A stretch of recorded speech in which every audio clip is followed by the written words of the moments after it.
Marc and the Magic Stone. On a small island in the Mediterranean lived a boy called Marc. He had an inquiring mind and thought about everything a lot. He always wanted to know the why of things. Every day he went for a walk with his dog into the woods near his house. He always came across things that he found very interesting. An anthill, different colored butterflies, all kinds of beetles and praying mantis that danced when you played music to them. Afterwards, he sat down at the computer and searched for information about the little creatures.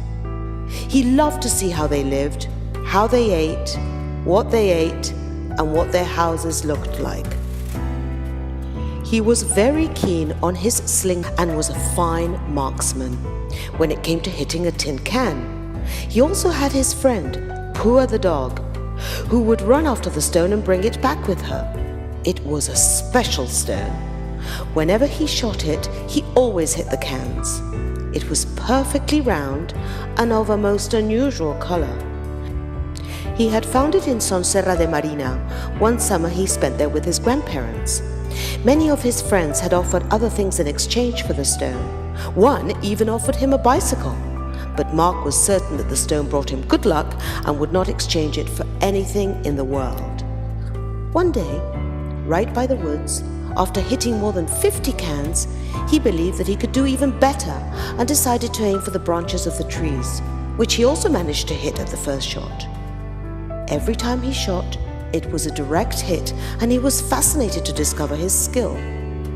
Marc's sister was tired of having to go out to fetch him. "Marc, lunchtime. Marc, dinner time. Marc, Mom says that you have to do your homework. Marc, Dad says that if you don't come in at once, you can kiss the sling goodbye." The last one was the one that frightened him the most. Paula hated the sling and often took it away to hide it from him. Ever since Marc had become so keen on it, he had stopped playing with his little sister. Marc slept with a stone in his hand. He always had it with him, particularly when he did target practice. All he wanted to do was finish school, do his homework, and go out with Pua to carry on practicing. That morning, Marc felt funny. He didn't know what was happening to him. He was absent-minded at school, and he had one thought only. He had to go and step further and try to hit something that was moving. He had to invent some kind of device that would launch cans. He would ask his father, who spent all day inventing things. Unfortunately, his dad was already very busy and couldn't build anything until the following week. Marc asked his sister if she would like to play with him throwing cans. She was thrilled. They went to the woods, and Paula started to throw the cans into the air, and Marc hit all of them. "Paula, throw harder," he said. "I can't. I'm throwing as hard as I can. I don't want to play anymore, Marc. Can't we play something else?" But Marc was deep into his experiment. "I need to find something else," he thought. "But what? It needs to be something very fast." Just at that moment, a couple of birds flew right in front of him. He looked at them, circling around as they flew into the woods. Paula looked at him and said, "You wouldn't, would you? I'll tell Dad," and went running towards the house. Marc stood still. What was he doing? His sister had gone to get their father, and if he wasn't quick enough, he wouldn't be able to try it out. He started to swing the slingshot while he looked for a bird that was moving. Suddenly he saw one going into the woods and shot the stone with great force. The stone went directly towards the bird, but just before hitting it, it plummeted down into the woods. Pua raced off to look for the stone. Marc stopped for a moment to think. At the very last minute, just before hitting the mark, he thought better of it. He loved animals, so the stone nosedived. Pua took a long time to come back. Marc looked at his watch and he knew that it was time to go home. He called out, "Pua! Pua!" but Pua did not come back. He had to find her, so he ran into the woods. "Pua!" He heard her bark and turned to the left from where the bark came from. Suddenly, he saw Pua with a stone in her mouth, sniffing a giant egg. It was the largest he had ever seen, even bigger than an ostrich egg. He went up to it, knelt down in front of this massive discovery, and he started to stroke it until he just couldn't help it, and he picked it up. The egg was quite heavy, and then, slowly, he felt the heat coming from within. This startled him, and he almost dropped the egg. He had felt the heart of the animal that was inside it. Marc didn't know what to do. Should he take it with him? Or perhaps leave it right there, as its mother was most probably close by. Marc knew that she couldn't be far away. The cave, made out of large bushes, was clearly this mysterious animal's nest. He began to look for footprints to try to track the mother, but all he could see were his own footprints and his dog's. This was all very, very odd indeed. Then he heard his father's voice calling him. He had to get out of the woods at once, as his parents did not want him to be there. Pua ran out when she heard Marc's father's whistle, and Marc was right behind her, running up at top speed until he reached his father. "What were you doing in the woods? You know that I don't want you to go there alone," his father said, very cross. Nothing, Dad. Just the stone had fallen in the woods, and as Pua didn't come back, I decided to go in," said Marc. Marc never told lies, but in this case, he wasn't telling the whole truth. His mother and sister were waiting for him at home, already at the table about to have dinner. Marc twisted his fork round and round the spaghetti. "Marc, eat your dinner." "Is something the matter?" his mother asked. He shook his head and put the fork into his mouth. The following day, as soon as he had done his homework, he went out with Pua to the place where he had discovered the egg. Paula went running behind him as fast as she could. Just when he was about to go into the woods, Paula warned, "You can't go in. Mum and Dad will get very cross." Marc didn't realize that his sister had followed him. "Paula, please, it's important. Go home and don't say anything." Paula stared at him. "What's important? I want to come too." Marc knew that there was nothing to be done, so he would have to let his sister go with him. "Okay, come on, but don't you leave my side." The three of them went into the woods. Pua was in sniffer dog mode and went straight to where they had found the egg. They went through the thicket until they reached the nest. The egg was there, shining brightly. Its color was somewhere between aqua and turquoise, and they could see a little animal moving inside. "Wow," said Paula. "Is it a giant hen?" "I don't know. I found it yesterday, and there are no footprints on the ground to help us find what kind of animal this is."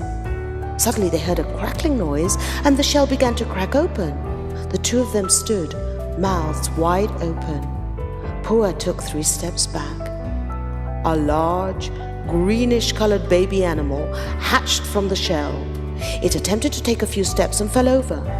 "It's a dinosaur," Paula said excitedly. "It's a dinosaur." Marc didn't move an inch. It looked like a dinosaur, but that wasn't possible, as dinosaurs were extinct. He went slowly towards the animal, which was rushing towards him and tripping over at almost every step. Marc didn't know what to do, so he picked up some grass for it to eat. The baby animal gobbled it all up and looked like it wanted more. Paula and Marc fed it leaves and grass, and the animal seemed to be like a bottomless pit. The more they gave it, the more it wanted. For a couple of weeks, they both went every day to visit the little dinosaur. They took it biscuits made with olive oil and lots of fruit, sugus sweets, and many, many other things. One day, Marc tried to feed it a strawberry chewing gum. The little animal began to chew it, and the gum got stuck to its teeth. No one knows quite how, but it managed to blow a huge bubblegum balloon, which grew and grew, and then boom! It exploded in his face. Paula and Marc rolled over with laughter, and the little dinosaur, eyes big like saucers, began to spin around, making a sound that was very similar to the children's laughter. Just then, they heard a noise. Pua began to bark. Marc and Paula were scared. They hugged each other tightly and started to tremble. The little dinosaur, however, began to wag its tail. And from amid some very tall and rustling bushes appeared an enormous dinosaur, exactly like the little one, but much, much bigger. Pua started to back away. Marc grabbed his sister and put her behind him. "Don't worry, Paula, everything's okay," he said in a loud, steady voice. Paula looked out from behind Marc's left side and Pua right behind her, her tail between her legs. The gigantic animal was moving towards them very fast. Marc grabbed his slingshot and started to swing it round at great speed. When he was on the point of shooting it, he heard a sweet voice that said, "Please don't do that. Thank you so much for looking after my son." The two of them were frozen, staring at this humongous, smiling animal. "I don't think he would have survived without your help," she continued as she drew near. "His name is Tao, and he is the last one of our species." Marc scratched his head. Pua cautiously approached the dinosaur, and Paula gave the little one a biscuit. "Are you the mother or the father?" asked Paula. "I am the mother. Can you see that I have yellow markings? Us females have these markings, whereas the males have violet ones," replied the mother. "How is it possible for you to know how to speak?" asked Marc. "We know how to speak all the languages in the universe," the dinosaur replied. "It is a privilege granted to us by the moon because of our commitment to living in harmony with all living beings and nature." "But at school they told us that dinosaurs are extinct and that there was a climate change, that you all died from the cold." "Can't you see she is frozen, Marc?" Paula said while she stroked the dinosaur's feet. "I want to be a speleologist and a mounted policewoman." "Did you say that the moon granted you the gift of speaking in tongues? How is that possible?" Marc continued to ask insistently, wanting to know more. "I will tell you the story. Thousands of years ago, my ancestors lived through terrible times. There were many more of them on Earth, and much, much bigger. A giant meteorite hit the Earth and knocked it off its path and away from the sun. It started to get very cold, and there wasn't enough food for everyone. The famine meant that many animals ate each other up, and we lived constantly afraid. When it seemed like everything was about to end, the moon began to sing. If anyone can hear me, it is because they are noble of spirit, and they are the ones who will be able to survive away from the earth. Go to Galazzo Mountain on the day when the moon is there but cannot be seen. Remember the song, and you will be teletransported to the 7th dimension." Not everyone heard it. For 5 suns and 5 moons, when the sun was hidden, the same song was heard again. Only a few were able to hear it, and they traveled to the mountain together. The others laughed at them and thought them idiots, but they didn't care and continued their journey to the place where they had been told to go. On the day of extinction, the earth exploded from the inside out. Icy flames started to spurt out like angry lightning, and all things close by melted away, leaving no trace behind. Those who heard the moon did not look back because they knew that fear would paralyze them. When they arrived at the top, just at the right time, they stopped dead as they watched the ice turn to water under the red light. The sky was full of stars which shone in a way they had never seen before. Suddenly, not really knowing where it came from, they heard the voice of the moon. "You will travel through space to a place where harmony reigns. You will always have food to eat and water to drink, but you must always respect the environment as it is your home, where all beings and plants can exist. There must be balance, and you are all a part of it. You must sing what I have taught you all together with one voice." There was silence, and all those there, big and small, sang in one voice, and by the time the song ended, they had disappeared. "Were you there?" Marc asked. "No, they were my ancestors thousands of years ago, but they told us about it and taught us the song." "So what are you doing here?"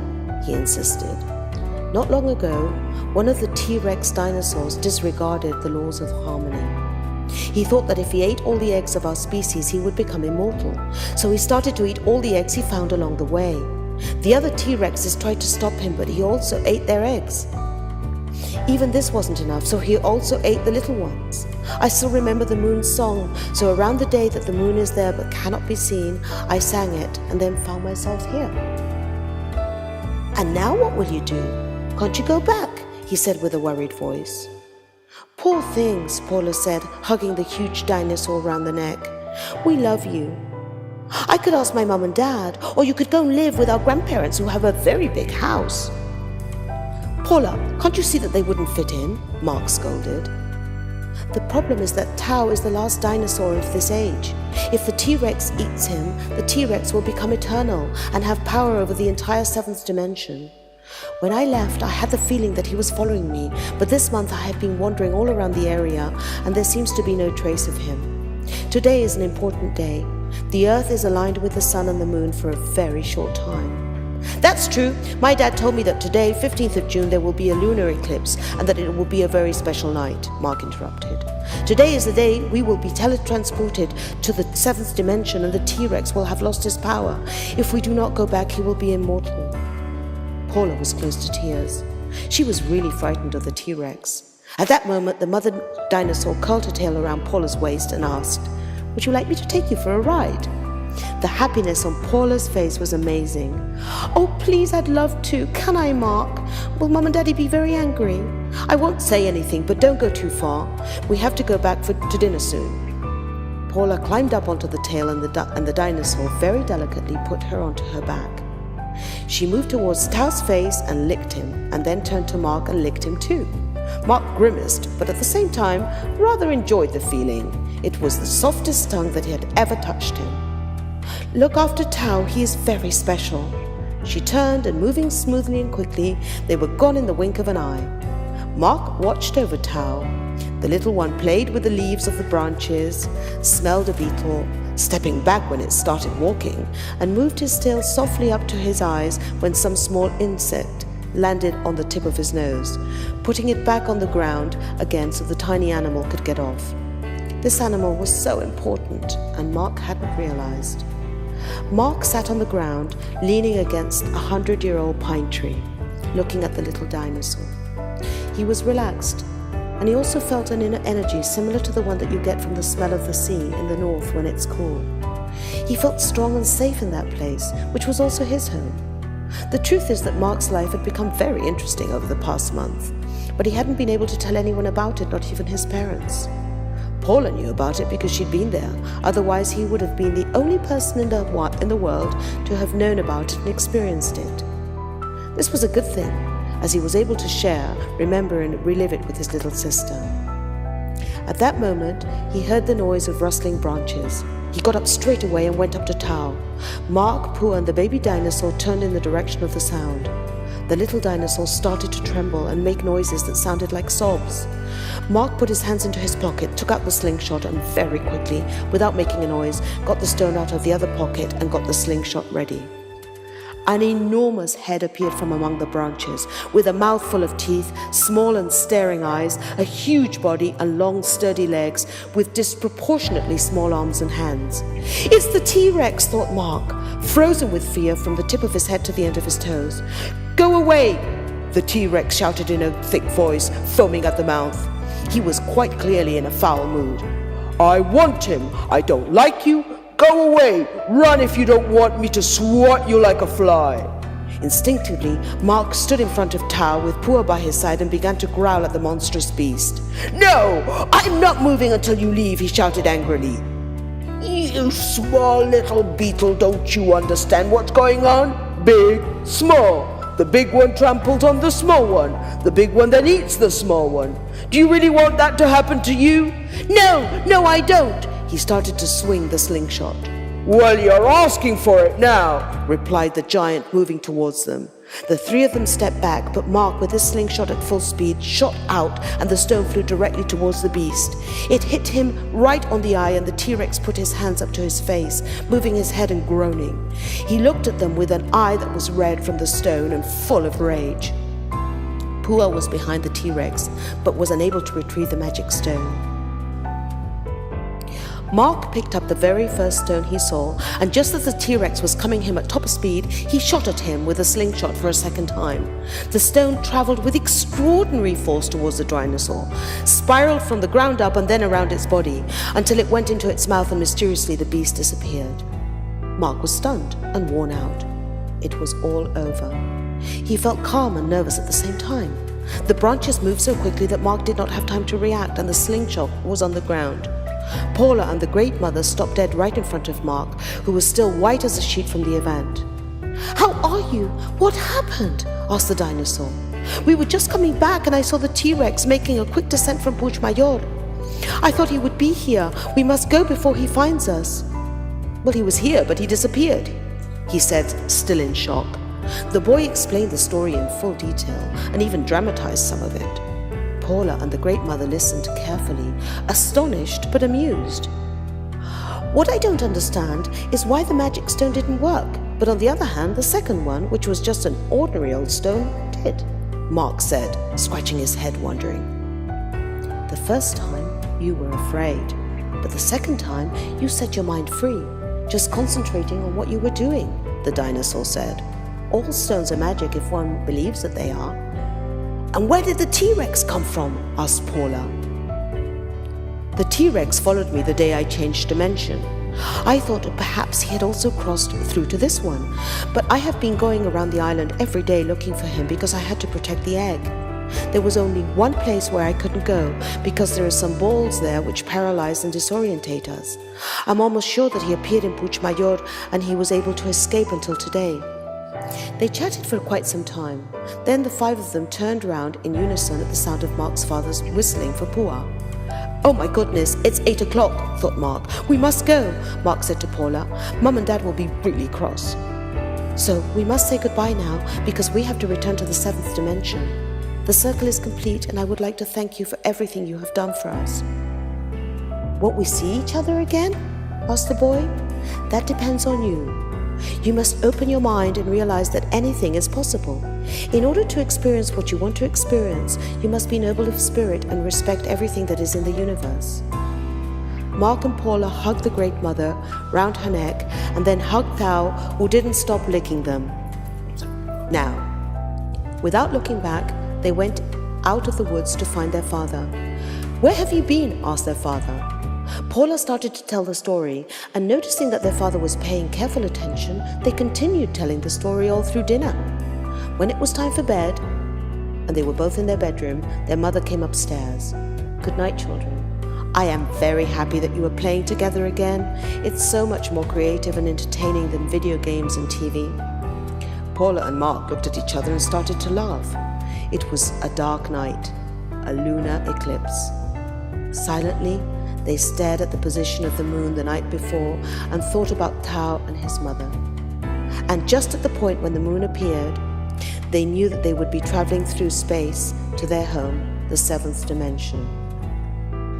"If anyone can hear me, it is because they are noble of spirit, and they are the ones who will be able to survive away from the earth. Go to Galaxo Mountain on the day when the moon is there but cannot be seen. Remember the song, and you will be teletransported to the 7th dimension."